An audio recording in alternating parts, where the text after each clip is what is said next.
पुढच्या बातमीकडे अक्षय तृतीयेनिमित्त जळगावात आंब्यांची आवक वाढली। आंबे खरेदीसाठी ग्राहकांची सुद्धा गर्दी वाढली। आंब्याच्या दरामध्ये यंदा 15 ते 20% वाढ झाली। 3.5 मुहूर्तांपैकी एक मुहूर्त असलेल्या अक्षय तृतीयेनिमित्त जळगावच्या बाजारात आंबे खरेदी करण्यासाठी ग्राहकांनी मोठी गर्दी केली। जळगावच्या बाजारात जुनागड, केसर, देवगड हापूस, रत्नागिरी हापूस, लंगडा, आम्रपाली अशा 35 विविध प्रकारचे आंबे आता दाखल झालेत। आणि याचाच आढावा घेतला आमचे प्रतिनिधी जुगल पाटील यांनी।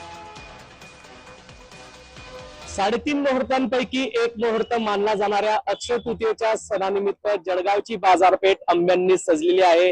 जळगावच्या बाजारात विविध प्रकारचे आंबे हे या ठिकाणी उपलब्ध झालेले आहे। अक्षय तृतीयेच्या मुहूर्तानिमित्त या ठिकाणी आंब्यांची मोठ्या प्रमाणात विक्री होत असते।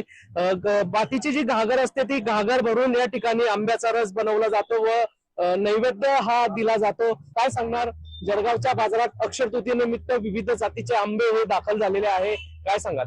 नमस्कार, जय श्रीराम। माझं नाव परीस महाराज। उद्या अक्षय तृतीया आपल्या सणावाराला आता लोकांना गेल्या वर्षापेक्षा किमान 20% भाववाढ झालेली, त्यामुळे थोडा हे होईलच।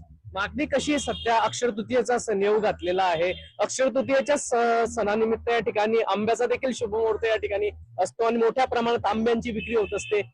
ग्राहकी कशी? ग्राहकी चांगली, म्हणजे गेल्या वर्षासारखी जे चांगली ग्राहकी, फक्त दरवाढीमुळे लोकांना थोडा हे होतंय।